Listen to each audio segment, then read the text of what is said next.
Welcome to குட்டி review சேனலை இப்போ தான் ஃபஸ்ட் டைம் பார்க்குறீங்கன்னா சப்ஸ்கிரிப்ஷன் பண்ணி பெல் ஐக்கானே மறந்துடாமல் ப்ரெஸ் பண்ணிடுங்க. பாரதி கண்ணம்மா வர இருக்கிற வாரத்துக்கான அஃபிஷியல் ப்ரோமோ ரிலீஸ் ஆயிருக்கு. அதில் என்ன காமிச்சிருக்கிறாங்கன்னு பார்க்கலாம். நம்ம கண்ணம்மா ரொம்பவே ரோஷக்காரங்க. ஸோ கிளம்பிட்டாங்க. பாரதி ஏன் தான் எங்கே போனாலும் பின்னாடியே டார்ச்சர் பண்ணுறாருன்னு தெரியல.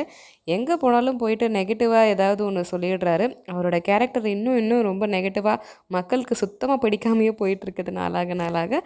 அது மாதிரி தான் பண்ணிகிட்ருக்கிறாரு அவர். கண்ணம்மா கிட்ட இந்த மாதிரி நீ இன்னும் கூட எங்கள் அம்மாவோடைய பணத்தில் தான் வாழ்ந்துட்டுருக்குறேங்கிற மாதிரி சொல்லவும், அவங்க உங்கள் பணத்தில் நான் வாழ்ந்தால் தான் என்றைக்குமே இருக்காது அப்படின்னு சொல்லி எல்லாத்தையும் தூக்கி போட்டு அங்கேருந்து அவங்க தங்கியிருந்த அந்த ஹோம்லேருந்து கிளம்பிடுறாங்க. கிளம்புறவங்க எங்கே போகிறாங்கன்னே தெரில. ஆஸ் யூஷுவல் அவங்க நடக்கிறாங்க. மயக்கமாகி ஒரு பஸ் ஸ்டாப்பில் ஷேரில் அப்படியே சாஞ்சு உட்காந்துடுறாங்க. இன்னொரு பக்கம் சௌந்தர்யாவும் அவங்க வீட்டுக்காரரும் நம்ம கண்ணம்மா அங்கேருந்து கிளம்பிட்டாங்கன்னு தெரிஞ்சு அவங்க எங்கே போனாங்களோ அவங்களுக்கு என்ன ஆச்சோங்கிற பதட்டத்தில் காரில் தேடிக்கிட்டே இருக்கிறாங்க. அப்போ பாரதியோட அப்பா கூட கேட்குறாரு, எத்தனை மாதம் ஆச்சு நம்ம கண்ணம்மாவுக்கு, எப்போ குழந்தை பிறக்குன்னு சொல்லுவோம். நம்ம கண்ணம்மாவுக்கு எப்போ வேணாலும் பெயின் வரலாம், எந்த நிமிஷம் வேணாலும் பெயின் வரலாம், எனக்கு ரொம்ப பயமாக இருக்குது, டென்ஷனாக இருக்குது, எப்போ வேணாலும் குழந்த பிறக்கிற சமயம் தான் இது, ரொம்ப நெருங்கிடுச்சு நாள் அப்படின்னு சொல்லிட்டு இருக்காங்க.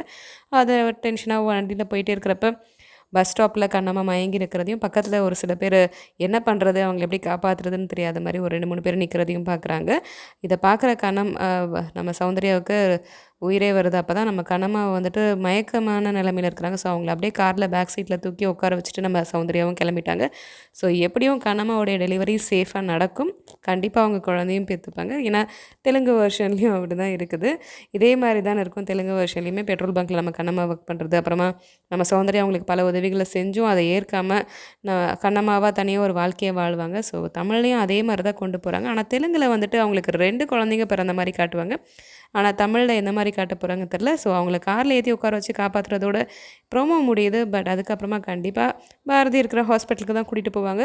ஸோ அதை தொடர்ந்து அங்கே நிறைய குழப்பங்கள் கண்டிப்பாக இருக்கும் வெண்பானால். இருந்தாலும் கண்டிப்பாக நல்லபடியாக நம்ம கண்ணம்மா குழந்தைய பெற்றுருவாங்கன்னு நம்பலாம். ஸோ கண்டிப்பாக இது 2 ரெட்டை குழந்தையாக இருக்காது, ஒரு குழந்தையாக தான் இருக்கும்னு நினைக்கிறேன் தமிழில். ஸோ வெயிட் பண்ணி பார்க்கலாம் என்ன மாதிரி ட்விஸ்ட் வருது பாரதி கண்ணம்மாவில். ஸோ பாசிட்டிவாக போச்சுன்னா நம்ம எல்லாருக்கும் ரொம்ப சந்தோஷமாக இருக்கும். நீங்கள் என்ன நினைக்கிறீங்கன்னு மறந்துடாமல் கமெண்ட் செக்ஷனில் சொல்லிவிடுங்க. தேங்க்ஸ் ஃபார் வாட்சிங்.